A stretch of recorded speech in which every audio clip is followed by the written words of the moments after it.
Hello everybody, and as always, I'm here doing it for the people. So this is the first video series in the introduction to the Killshot. We're going to talk about the history of it, the install of it, and just to let you know that we're out here listening to you. People requested a lot of videos. They requested different aspects of the throttle body being changed, wiring harness being changed, and I'm going to walk you through all that today in this video series. Now, this is really focusing on the TBI units, the Killshots, and how they work. So when we first started off, it didn't even have the capability to do boost. A lot of people asked for it. We added that capability. Then they asked for a different color. Then they asked for an even cooler color to go with their classic car. And then we did a few more things that are a little bit more extreme because we kind of did it for a funny thing, but now we're doing it seriously because that's neat. Why not? We're listening to you. We're really all about that here. We want to be listening to the customer and doing what the community wants us to do the best we can. If there's good market in something, we're going to go that direction. If it's a positive thing to do, we're going to do that as well. So with this right here, it just really showcases the fact that how far we've grown in our throttle body manufacturing, in our wiring harness manufacturing, even how we do our ECUs, how we do our handhelds. We added the GPS in there. We added the fuel level sensor in there. That'll be out soon. Also, the ability to do CAN communication with an external trans control module as well. People were doing hot rods with 4L60s. We just added that straight in. A little bit of programming, a little bit of code, my kind of thing. So, welcome to Aces Tech, and let's really get into it. So, let's talk about some of the functionality of the Killshot throttle body. It's 1000 CFM, drive flows at about 930. The injectors is 4 100-pound-an-hour each injectors. The linkage, it's a stainless steel creation. It's actually really lovely. It's custom for us, actually, so you're not going to really see any other linkage like that in the industry. And we may even have another variation that's a little more progressive at some point. We'll see about that. So our throttle blades, you know, they're a nice aviation-grade aluminum. They fit very well, to the point that you can actually you can fill them full of water. I'm sure you guys have seen that in another video I did. It has an internal IAC motor in there. It has an internal map sensor. The map sensor that comes in this is 3 bars. So that's 300 kPa absolute. So you can run like 29 pounds of boost through this thing, if you have enough fuel, that is. Boost capable, the original one didn't have the ability to do boost. We added that in. So on that, we actually drilled this small port over here. This is our boost reference port. It's blocked off naturally, but if you're running like a blow-through application, you don't have to modify the throttle body in any way. But if you're running a draw-through application, like a root-style supercharger or what have you not, setting them on top of your 671, you're going to have to put a little port in right here. This is going to thread it up. It's going to seal it. You want to Loctite it, stake it, and be very sure that's exactly the build you're doing. I've seen a few people, they'll put the plug in and complain the map sensor's reading crazy stuff. I mean, for good reason, because you've sealed the channel up. But plug that up, plug this in right here. There's a threaded port that comes in the kit. You run it to the pressure side of the supercharger and go in there and scale your map scaling. I've made a really nice document on this. If you ever want to see that document, just send an email to tech support at Aces EFI. One of my guys will send it to you. It's really not a big deal. I put a lot of effort into it. It's a lovely document. So our fittings on here, I get this question a lot, is they're all -6 ORB fittings into the throttle body, and then they're -6 AN fittings coming out of the throttle body. So that means the hole inside is a -6 or a 3/8, supports around 700-ish and some change horsepower, unless you're running boosted, and then it knocks it down a little bit because of brake-specific horsepower, fuel consumption, a bunch of other math. But with our fuel stuff, you can deadhead into the throttle body. If you got a pre-regulated system or you're running a bypass style regulator, you can block off one of these ports here. You can run the fuel in here. You can run it in here, here, or here. Not a big deal. So, or you can run it in a return style where the fuel comes in one side, goes out the other, or comes out the same side and hits a regulator and goes back to the tank. Pretty basic stuff. We do get some folks sometimes that they'll run too much fuel pressure or not enough. That's just, normally this makes a little bit of a tech call and a bit of understanding that these things need to be 43.5 PSI or 3-bar system. You can run them on a 4-bar system. You just got to tell the system what it does. Not a big deal. The IAC port, it's one of my favorite things because if you get it adjusted wrong, it makes a little bit of noise. That's this guy right here. So this right here is computer-controlled vacuum leak. It's dependent on how much demand the engine's having at idle, how far these blades are closed or open is going to dictate how much this thing is opened or closed. And the exit port on that is right down here. So if you can look down in there if you got a good light and see the stepper motor pin tool where it seats at. Because, if you have too much air going through the throttle body, that pin tool is going to be forced all the way in.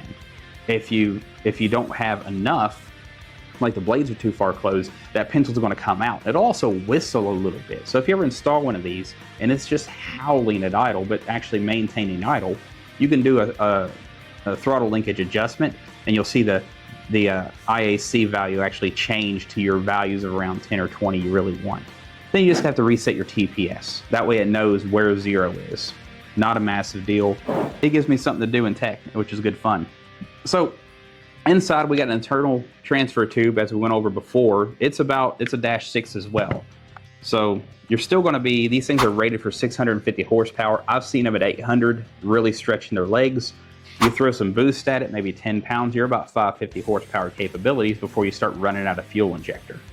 I've run these on E85 before, I've run them on E90, I've run them on race gas. The problem with running any kind of thing other than pump gas on any kind of aftermarket system is the style of O2 sensor that gets used. We use a Bosch LSU 4.9 O2 sensor.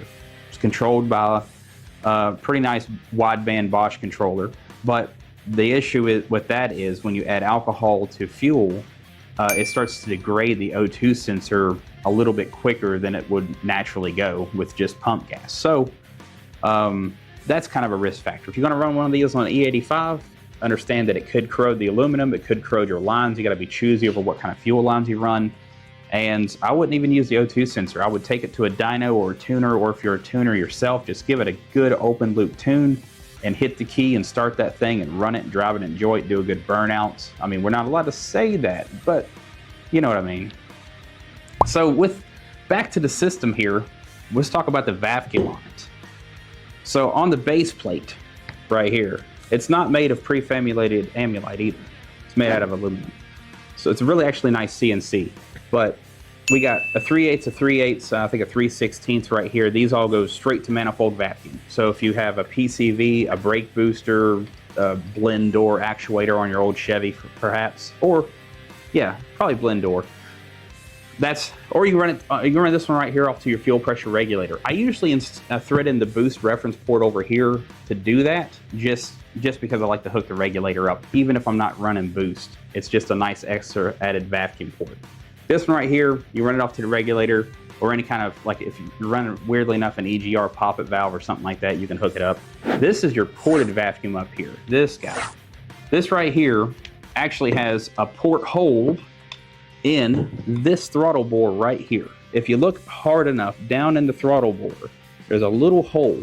So as the air velocity increases, it starts supplying vacuum over here at the ported vacuum port to your vacuum advance on your distributor. So as the demand increases, it'll rotate that timing in, advance it some, and you get that extra gusto. But I like to run them locked out full time and control and a bunch of hot rod stuff. That's just me, because it's really easy and basic. I don't have to worry about variables when it comes to running ported vacuum. Not a bad feature though. So with that, back down in the throttle board, we have annular discharge rings. These things, they put the fuel in a pattern so it actually swirls a bit better past the throttle plates and atomizes slightly better than you'd think into the intake.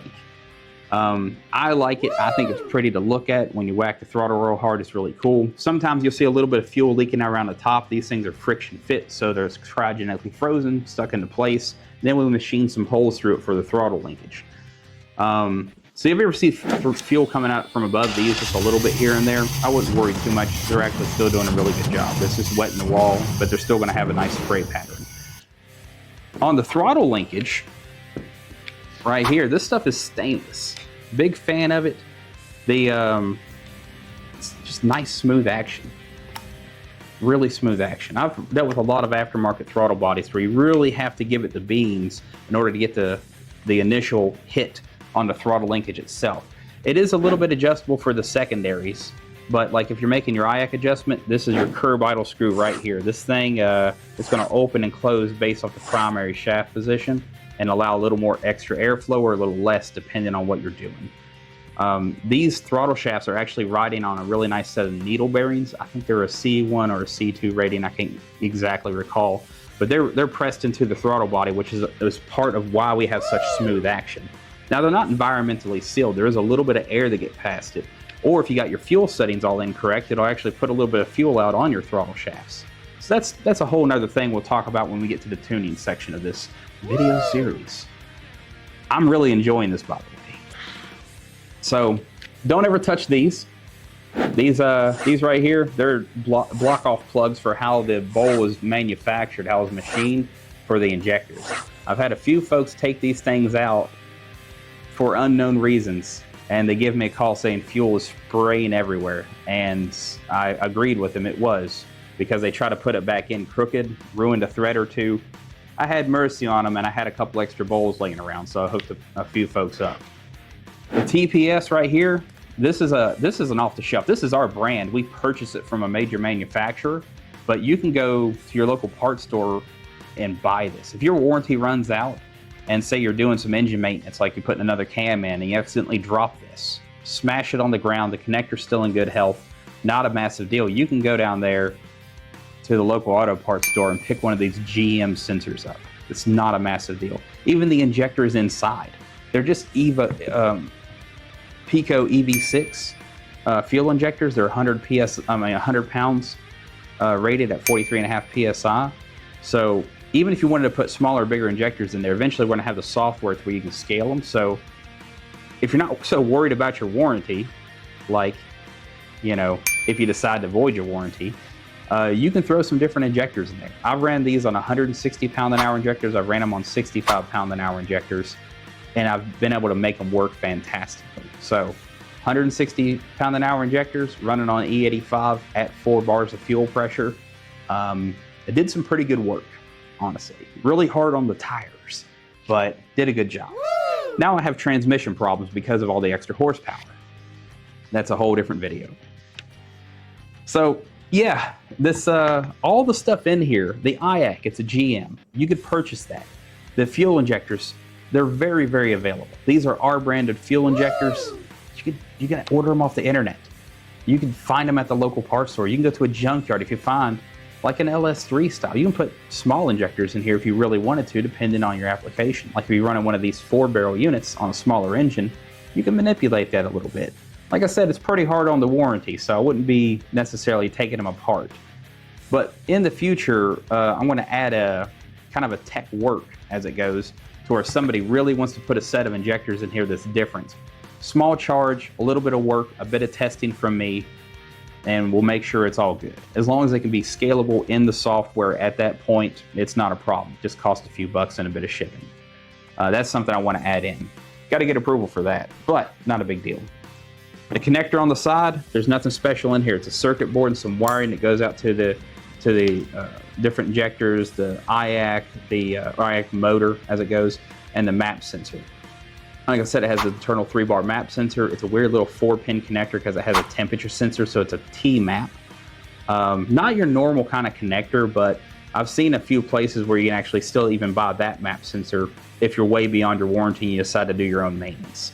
This is just a standard issue PIC connector. It's manufactured, I can't remember exactly where in the US, but I mean, this is about as standard as you can get. A lot of the other aftermarket companies, they use the same style connectors because it's commonly available, it's price appropriate, it's better for the end user, and it's easy to get the pins, easy to get replacement connectors if you break one.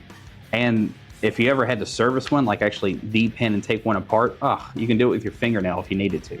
It's not even a massive deal. So other than the high temperature coating and some other nerd stuff I can go on about with these throttle bodies, really want to get into talking about the wiring harness in the next video.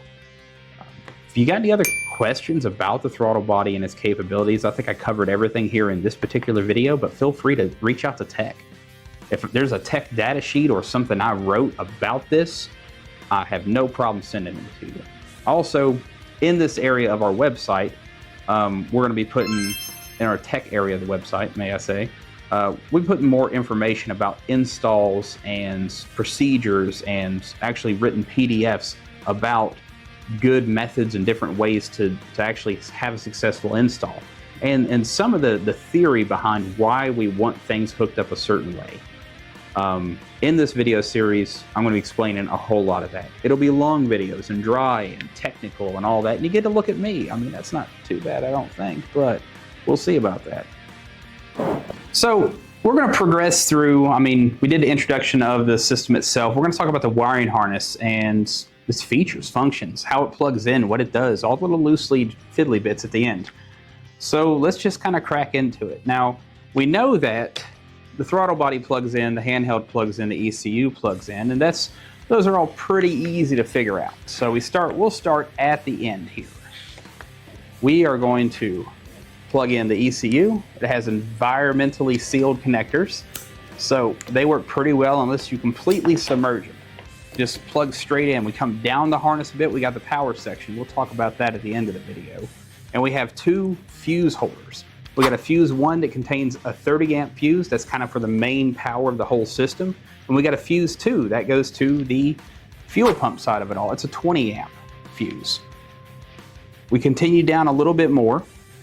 We got two 40 amp relays, pretty standard issue. It has environmental seals in it. I wouldn't hold them upside down and pressure wash them, because even though they're environmental seals, that just makes them weather resistant, not weatherproof.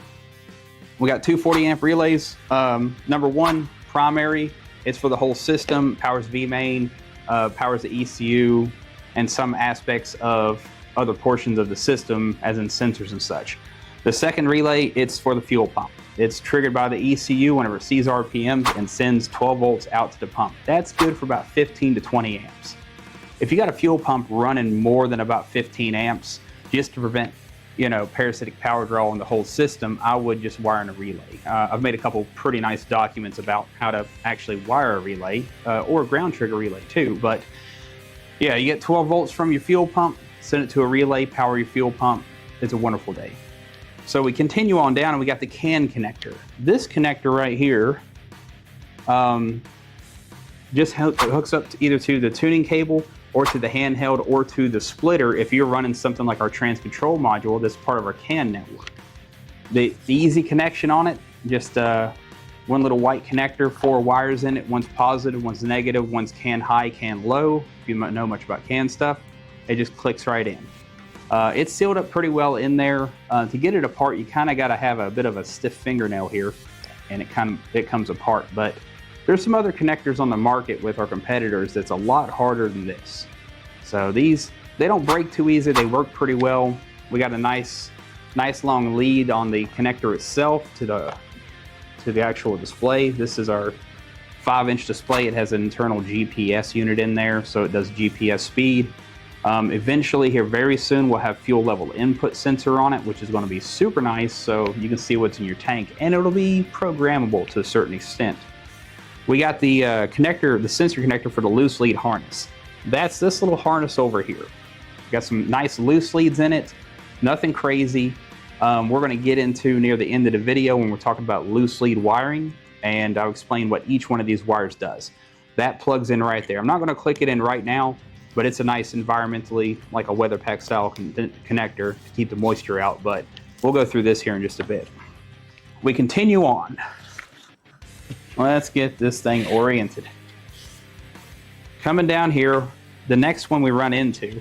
Now, here's a neat thing before I get into these next two connectors is, if you want to know how long this is before you actually buy like a Killshot or a Jackpot or any of our other systems, you can download the instructions off our website, acezefi.com, right about there, and actually look at the wiring length. If you go to the back of the manual, it'll give you the pinout for this whole harness. It'll give you the length of the whole harness. It'll also give you the wiring diameter and colors.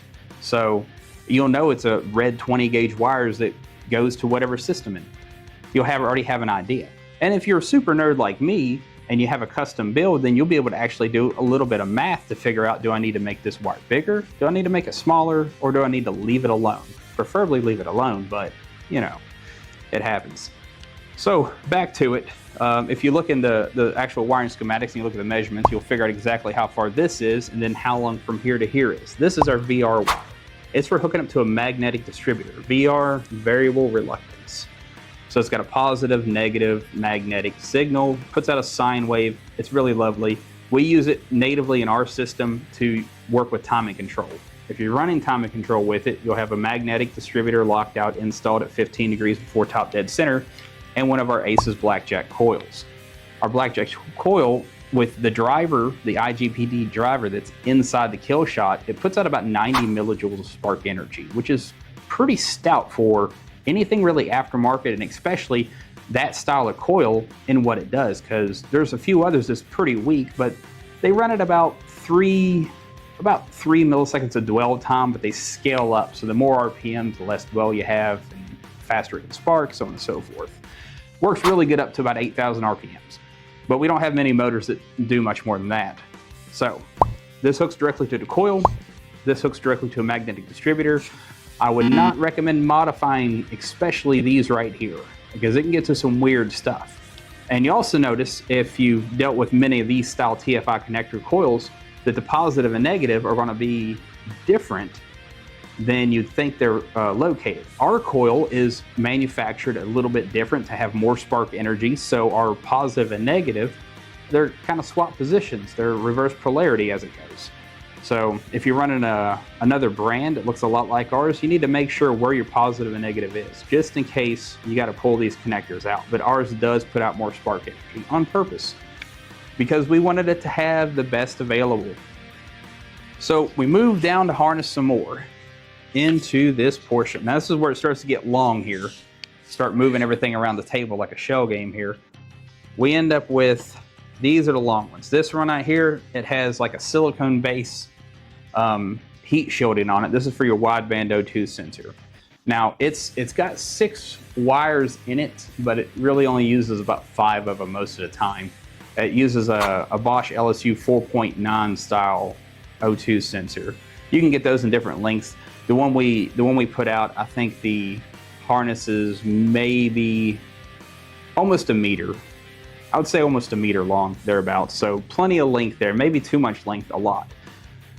So right there, if you ever need to replace your O2 sensor, it's out of warranty, you can just go to the parts store. I think the part number is 17025 from Bosch, something along those lines. You can just type in Bosch LSU 4.9 on Google and it'll pop it up real quick.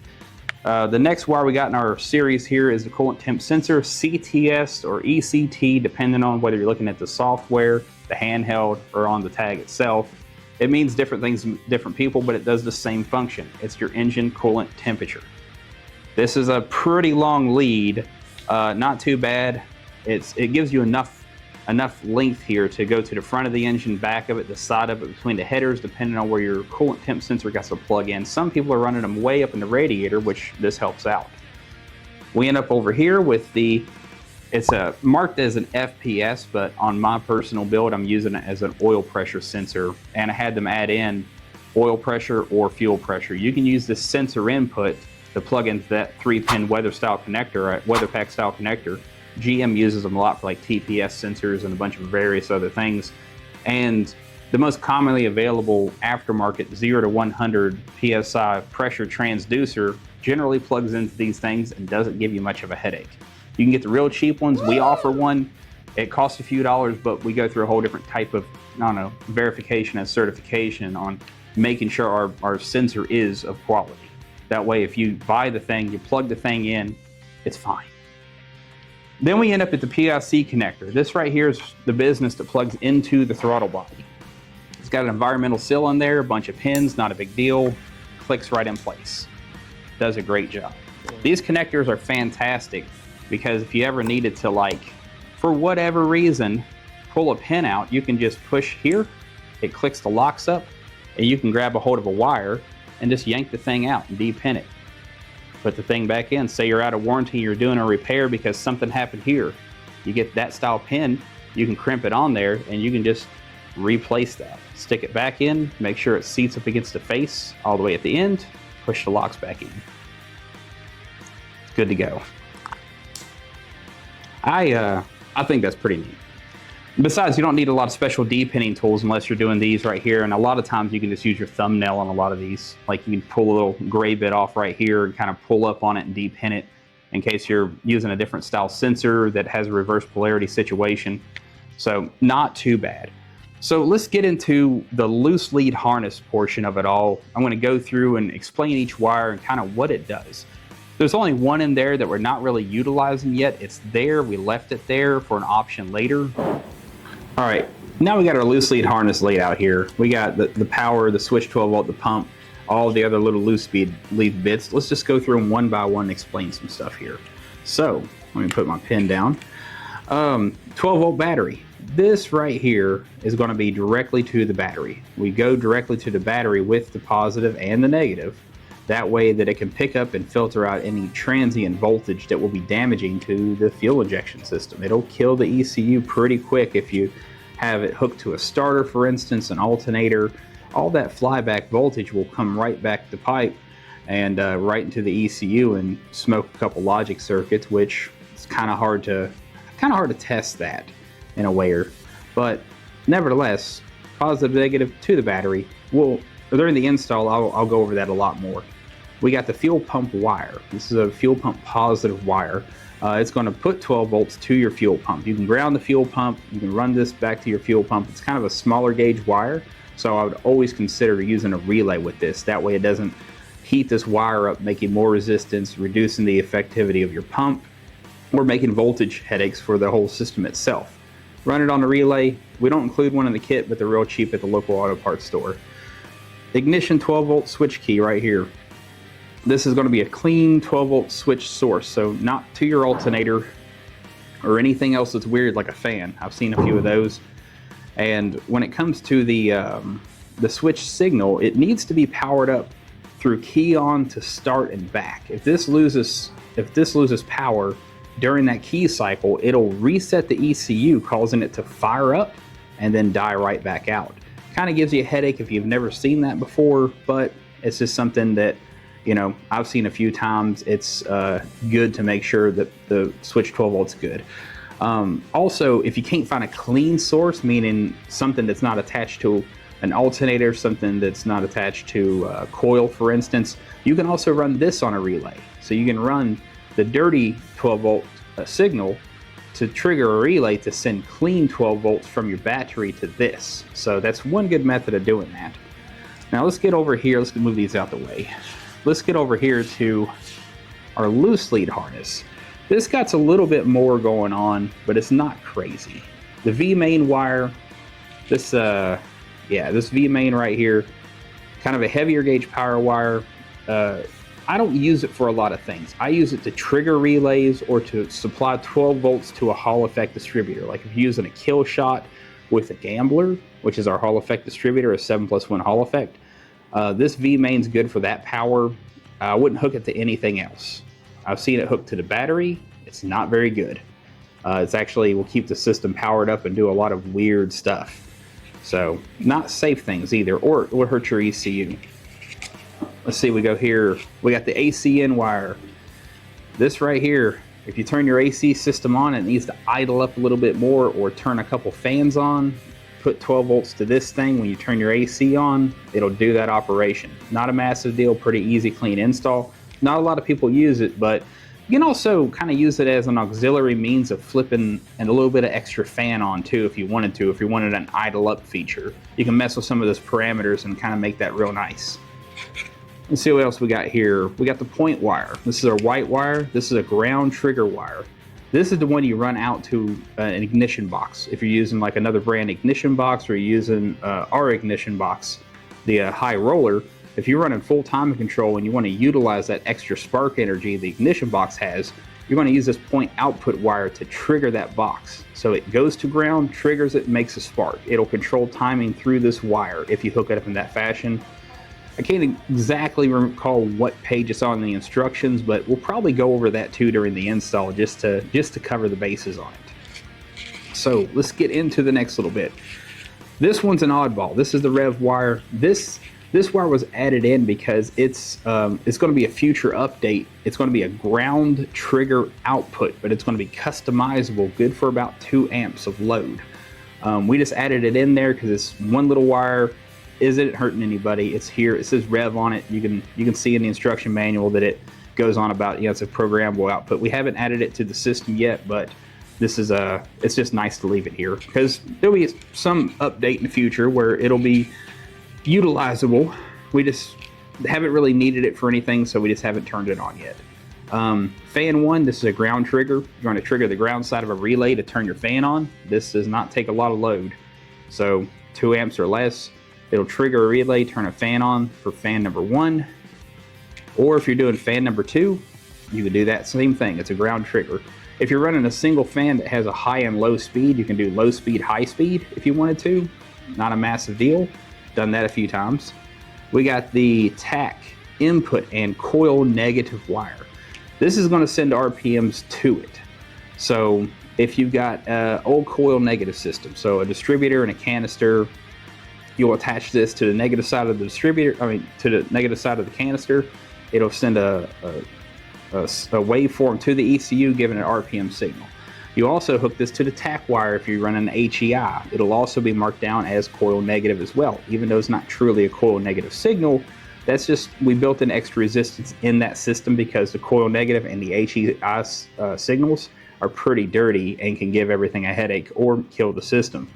But we put in extra filtering so we're not destroying ECUs every time we hook up to a coil.